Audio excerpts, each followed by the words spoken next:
My Indian name is Kwinisten. It means woman of children. And powwow is my late grandma Lil's auntie's name. And she used to live between number 2 and Beecher Bay. And she had loads of children and she loved powwow. So anybody that had children to look after, that's where they went. So, and that's what I did in my life before I came here. I was emergency home care. And anything I do with children. And I am the daughter of Asamat, Lavina Millette, and granddaughter of Satayacum Jasper Charles. My true name is Rounthwaite, and my given name is Dion. My name's Christina Armstrong. I am a Shianu member.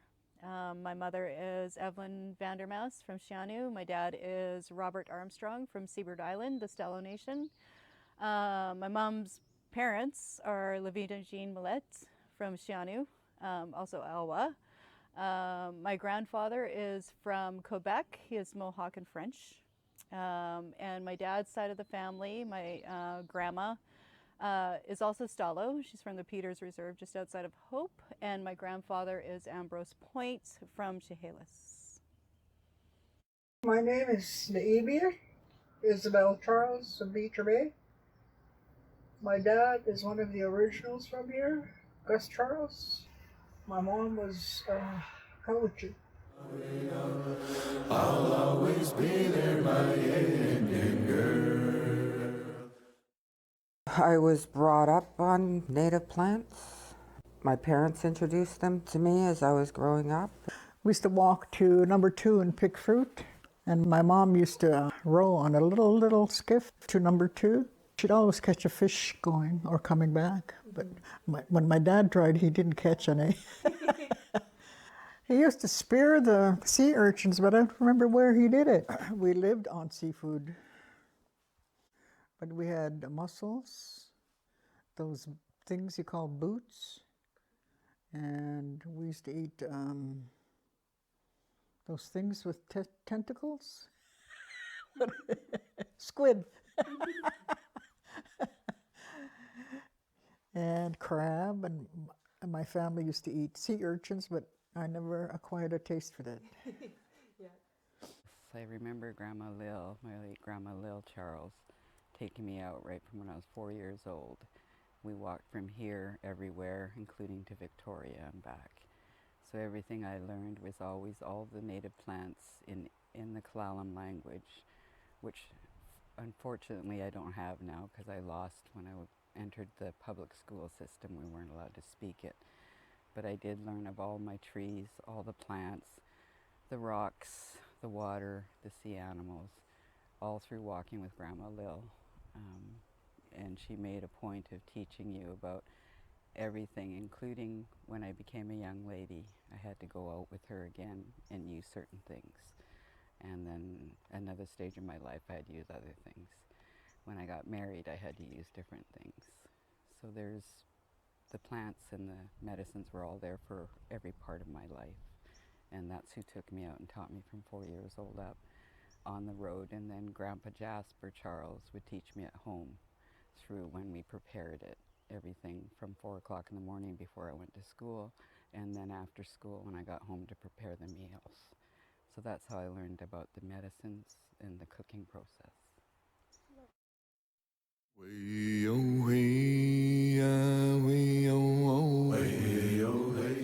Some of the practices have changed because of the environment for one, like the population of people. There's places where you can't harvest anymore. For other things, it's pollution. It's taken away from the places where you can harvest. So we always have to find different places where we can harvest these foods. It is very important to remove invasive plants on reserve because it's causing many allergies, many sicknesses, many illnesses, and it's taking away all our native plants. It's killing all the other plants around, and the trees.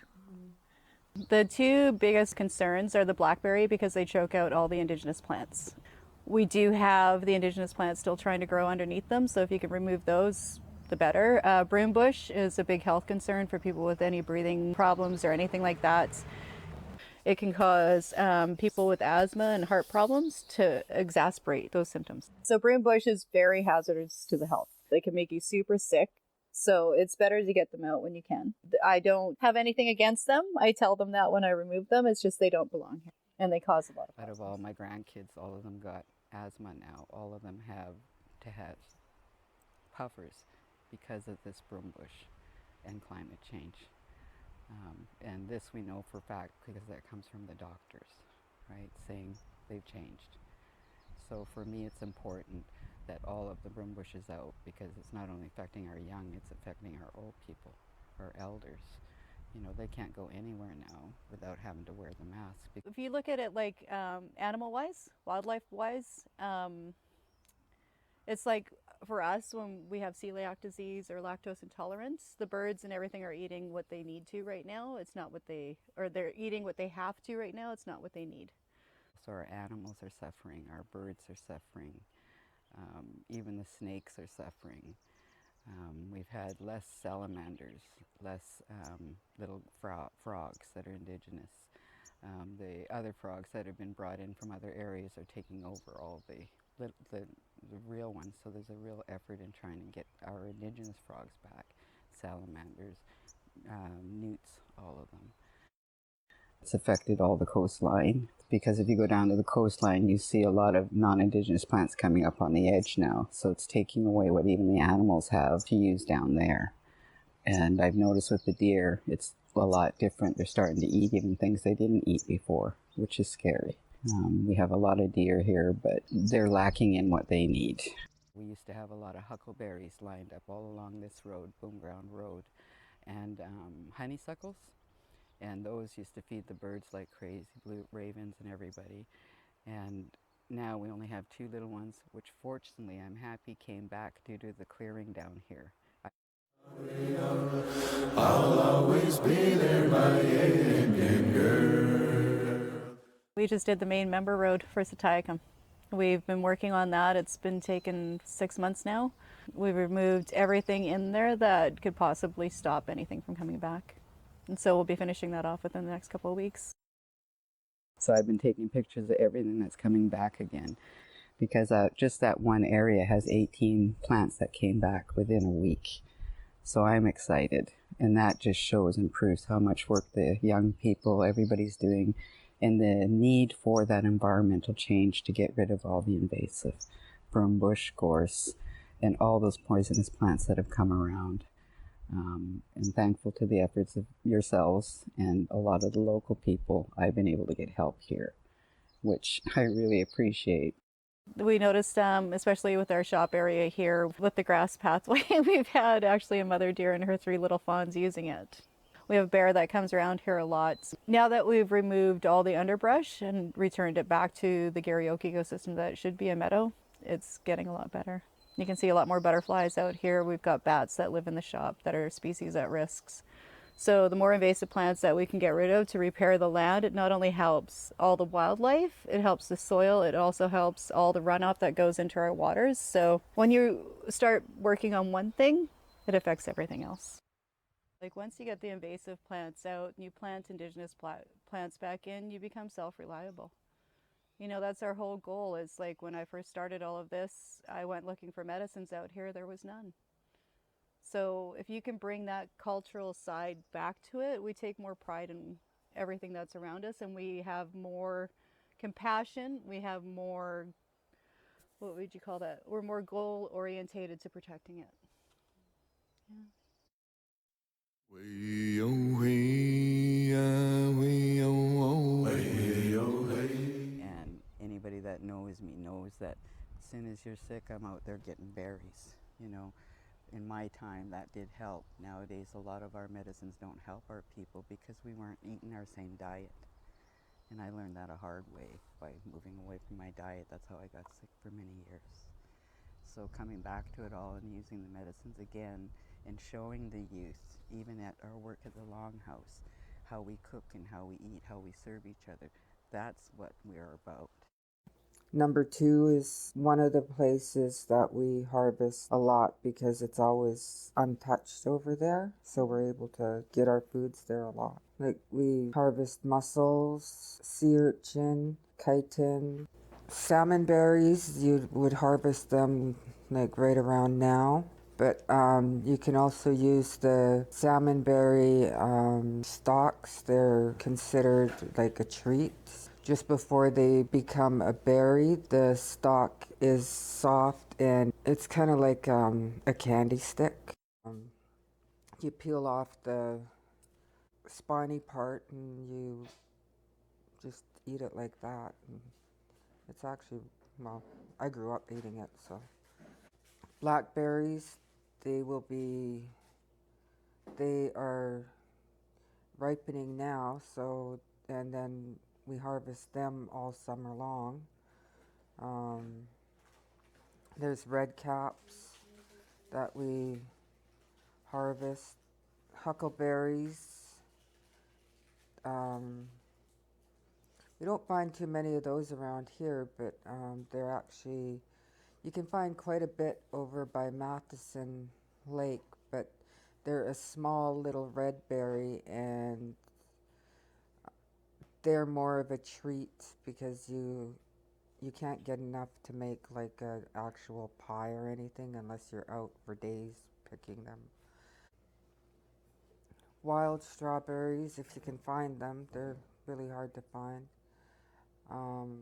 What else is there? Wild blueberries.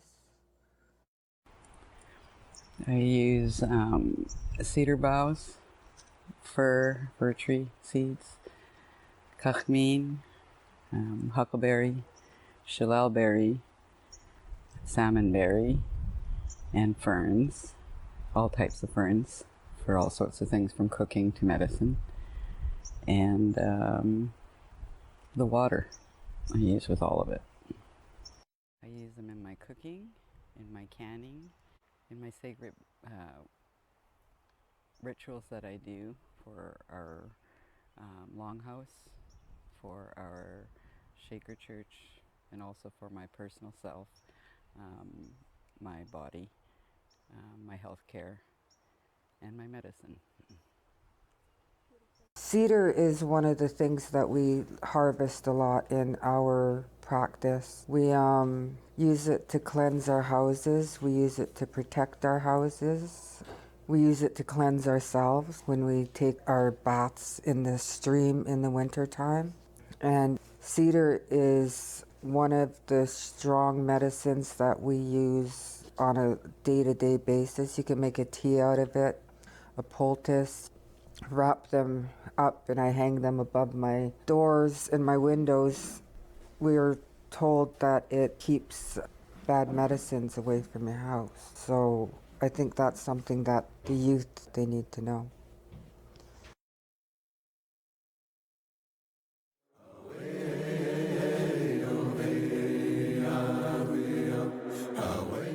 The elders love seeing the kids doing what they used to do. Talk about the food, talk about not be ashamed of it. Because like your grandpa says, if you leave us sitting alone, you know, how do you expect us to think? And you guys have brought that out in all of us. I was nervous to be doing this today. It's my first time doing anything like this. But like Uncle Bert said, you have to step up and let them see you. right? Because I have to ask him what am I supposed to say still, because he's my elder, right? And he tells me what I can and can't do, and I'll still listen, right? And same with you guys. You guys have the right to tell me things, and I will listen, you know, because sometimes we sway off of our health. And that's where you guys stepped in with this meals, with the food, with the plants. I'd like to see fruit trees planted all along Sitayakam and berries, because the high cost of food is going way, way up. The environment has changed. The environment needs help, and we're all doing it. And I've seen a progress in it. I've seen a positive movement in it, and I see it as being done by the ones that are going to benefit the whole world, as you, as the younger generations. We too are benefiting the whole world by giving our experiences. I mean, even our youngest youth has something to share. We need to open up our ears and listen to that and quit saying, I know. There's always something to learn, and always be present when somebody's talking, like when we're in our gatherings or anything like that. Teaching and learning is our culture. And when you're present, you know, not saying, I know, and just brushing it off, we learn more and we work together better. Like all the collaborations that we have were because we were basically opening our arms and saying, here, come give me a hug, right? There's no barriers. We need to stop that. We need to stop sitting around talking about things and take action. It doesn't take money.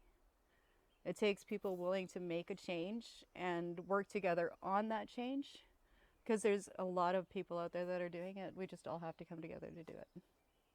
And I can only see positiveness from here on in, not only with this group, but with the world, because we have so many more voices. Bringing it back. That's what I see in this group. That's what I see now.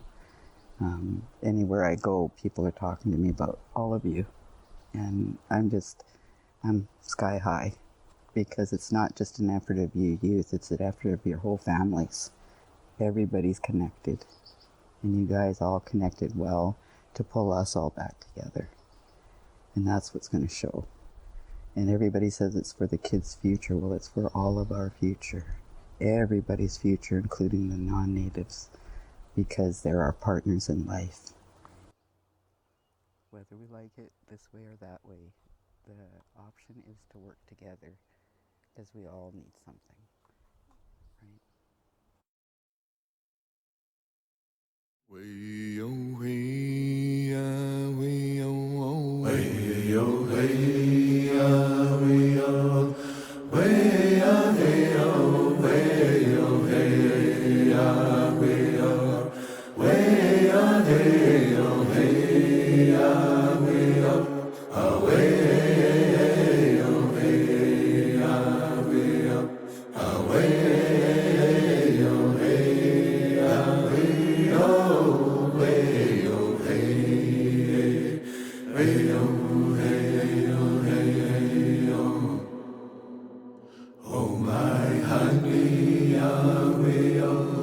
please love me,